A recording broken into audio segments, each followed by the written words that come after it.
आपके कॉकरोचेस की पिटाई तो बदस्तूर जारी है।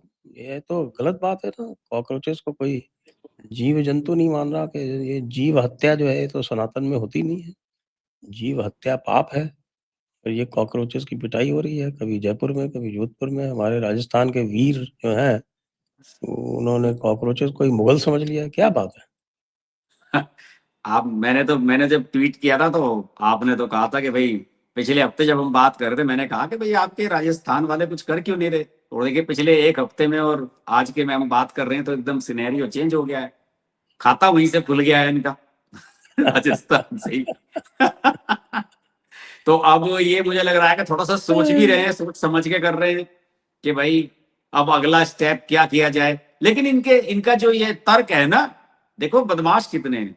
इन्होंने तर्क क्या दिया जब इनसे पूछा गया कि भाई तुम पंजाब क्यों नहीं गए, कर्नाटक क्यों नहीं गए, केरल क्यों नहीं गए, झारखंड में क्यों नहीं गए, तुम रांची में क्यों नहीं गए। जब इनसे ये पूछा गया तो लॉजिक इनके पास कितना शानदार था कि वो महाराष्ट्र में पैदा हुआ, मैं जयपुर का हूं और सौरभ दास दिल्ली में पैदा हुआ, तो हम तो अपने ही स्टेट में जाएंगे। ये देखिए क्या लॉजिक लेकर के आए। ये जितने भी कम्युनिस्ट है ना, आप इनसे बहस कर लो, इन सालों को बहस में कोई नहीं हरा सकता। कम्युनिस्टों से बहस बहस इनसे के कितनी तरीके भी कर दूसरे लो। होते हैं। नहीं नहीं, कम्युनिस्टों से बहस के तरीके दूसरे हैं, क्योंकि कम्युनिस्ट कभी तर्क नहीं करते, वो हमेशा आपको कुतर्क पे ले जाएंगे। तो हाँ जब वो कुतर्क करेंगे तो वो आप जैसे मनुस्मृति को लेके कुतर्क कर दिया। बताओ। अब आप उस कुतर्क को डिफेंड करने में ले जाओ।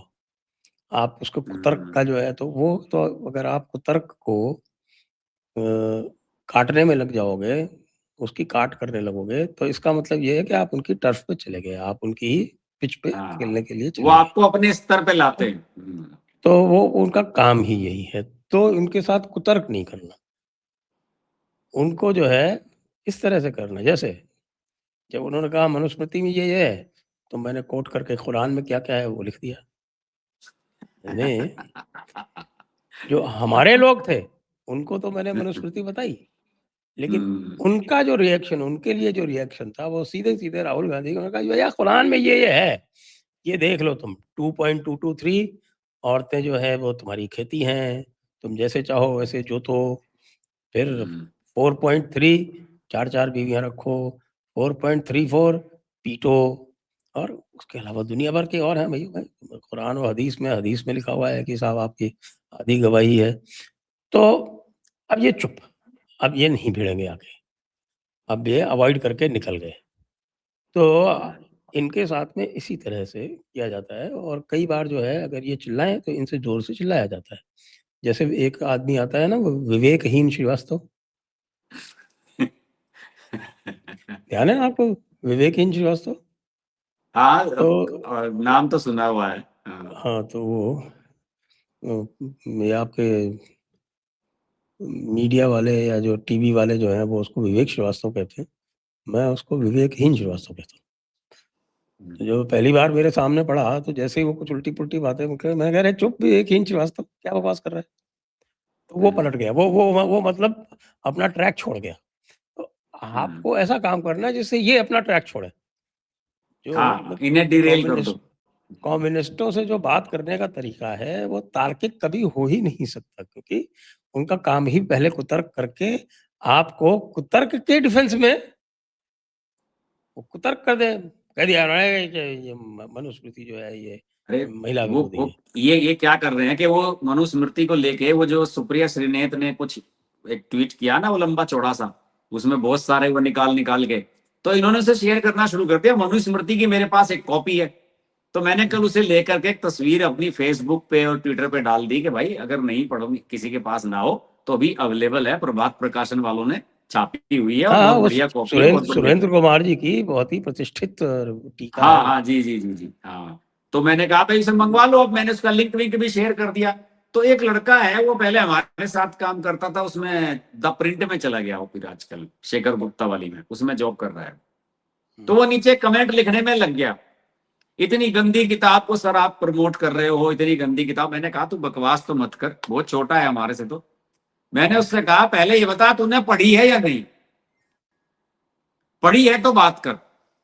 कि गंदी है, फलाना है, दूसरों की सुनी सुनी बातों पे मत जा। तो इनकी बात यह है कि ये अवेयर तो है नहीं, किसी चीज को पढ़ करके तो आते नहीं है। बस जो इनके सामने नैरेटिव बना दिए गए हैं, जो प्रचलन में है चीजें, कि साहब मनुस्मृति में तो पितृ सत्ता को ये बताया गया है, महिलाओं को ये करा गया है, फलाना करा गया है। जबकि मेरा तो मानना यह है कि भाई वो एक जीवन जीने की एक कला है, एक आइडियल है, वो दी गई आपके सामने, आप उसे अपनाओ अपनाओ, नहीं अपनाते ना अपनाओ। और आज तक कोई इसका जिसे कह सकते हैं कि बिल्कुल मूल रूप में वो किस रूप में थी, उसका तो कोई गारंटी नहीं ले सकता कि वो वास्तव में जो हम पढ़ रहे हैं वो सही ही है। कितने सारे उसमें जोड़ दिए गए हैं लोगों के द्वारा, पता नहीं क्या क्या। तो ये कम्युनिस्ट लोग जो है ना भिड़ जाते हैं। मैंने फिर उसे ब्लॉक करा। मैंने कहा कि भाई जब तू अगर तूने पढ़ी हो तो उसकी एक फोटो डाल पहले कि तेरे पास ये किताब है, तुमने ये पढ़ी है, वरना बकवास मत करे यहाँ पे। तो ये सब इन लोगों का यही है कि कुतर्क करते हैं। और अब राहुल गांधी जैसे लोगों को इन्होंने कुतर्क अपने सिखा दिए हैं, वो भी कुतर्क करने लगा है राहुल गांधी वाला। लेकिन राहुल गांधी और वाले छात्रों की जो गूंज था, उसमें आइटम सॉन्ग कराने की क्या जरूरत थी? वो खुद ही आइटम है, उसके आइटम सॉन्ग कराता है।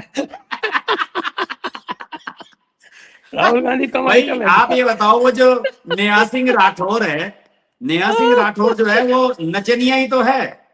उसका यूट्यूब चैनल हम लोग अभी कल परसों एनालाइज कर रहे थे कि देखते हैं कि यार वो यूट्यूब पे क्या करती है। उसके कई मिलियन फॉलोअर हैं, मेरे ख्याल में 7-8 मिलियन फॉलोअर हैं। लेकिन उसके जो सबसे ज्यादा प्रचलित है, उसके जो गाने हैं ना, वो काबा वाबा वो जो गा रखे हैं, वही हाँ, प्रचलित है। वो जो पॉलिटिकल पॉलिटिकल बोलती है, कुछ भी बोलती है, 30-40 हजार से ऊपर कोई वीडियो उसका चला हुआ नहीं है। और ऐसे लोगों को ये मंच प्रदान कर रहे हैं, नचनियाओं भाई को। आपने वही वाली बात की। मैंने कहा कि जो आदमी खुद आइटम है वो आइटम सॉन्ग पे ही तो जाएगा। तो कितना बड़ा हाँ आइटम है राहुल गांधी। इस बार जो है वो इन्होंने ठीक किया कि ये जो है वो डिफेंसिव नहीं हुए और मनुस्मृति पे ठीक स्टैंड लिया और लॉजिकल स्टैंड लिया। तो ये हमारे भाई साहब जो हैं ये गाली गलौज पे आ गए। मिस्टर पवन खेड़ा, पवन खेड़ा के खिलाफ एफआईआर होंगी। पवन खेड़ा वैसे भी अब तो पवन खेड़ा को भी समझना चाहिए कि जो उन्होंने भक्ति की थी उसका उनको प्रसाद मिल चुका है। अब क्यों बगैर मतलब अपना जो है वो बुढ़ापा खराब करना चाहते हैं अरे सर, सफेद बाल आपने वाले। वो किरण रिजिजू वाला किस्सा नहीं देखा? आपने किरण रिजिजू ने कैसे पेल दिया इसको, पवन खेड़ा को? देखा नहीं कौन आपने? सा? कौन सा? किरण रिजिजू ने परसों एक वीडियो डाली। उसमें क्या था कि वो अरुणाचल प्रदेश में किरण रिजिजू जब घर पे अपने जाते हैं तो वहां पे वो अपने खेतों में, किसानों में, पहाड़ों में घूमने में वो उसके कुछ वीडियो डालते हैं। उनका मेन उसमें पर्पज ये रहता है कि भाई टूरिज्म को बढ़ावा दिया जाए, लोगों को यहाँ अट्रैक्ट किया जाए। तो किरण रिजिजू ने एक पहाड़ी नदी में, जिसमें पत्थर दिखाई दे रहे हैं नीचे, बड़ा खूबसूरत नजारा है, एक वीडियो डाला कि उसमें किरण रिजिजू कूदे, स्विम किया और विपरीत धारा के बह के वो किनारे पे आ गए। क्योंकि पहाड़ी नदी बड़ी तेजी से बहती है, तो वो तेजी से बह के और किनारे आ गए। तो इसने ट्वीट किया कि राहुल गांधी का जो हैंगओवर है वो सब लोगों के दिमाग पे, बीजेपी वालों के इस कदर हो गया है कि ये लोग जो है राहुल गांधी की स्विमिंग का भी वो करने लगे हैं। और देखिए ये किरण रिजिजू जो है, हाफ स्विमिंग सूट पहन के, उन्होंने बनियान और कच्छा पहना हुआ था जो स्विमिंग में होता है, तो इस तरह के हाफ कपड़े पहन करके जो है वो तैर रहे हैं। और गिरिराज किशोर ये कह रहे हैं कि साहब, गिरिराज किशोर कह रहा हूँ, गिरिराज सिंह, वो ये कह रहे हैं कि मैं 74 साल का हूं लेकिन मैं भी जैन जी हूं, मैं भी युवा महसूस करता हूं। राहुल गांधी ने इन लोगों का क्या हाल कर दिया। तो किरण रिजिजू ने उसका जवाब ये दिया कि पवन खेड़ा, तुम राज्यसभा के एमपी बने हो, वो भी राहुल गांधी की मेहरबानी से। मैं 8 बार चुनाव लड़ चुका हूं। और ये जो तुम, क्या तुम सूट पहन के जो है टाई वाई लगा के स्विमिंग करते हो क्या? स्विमिंग तो इन्हीं कपड़ों में की जाती है। और अब मैं तुम्हारी शिकायत हेमंत बिस्वा शर्मा से करने वाला हूं।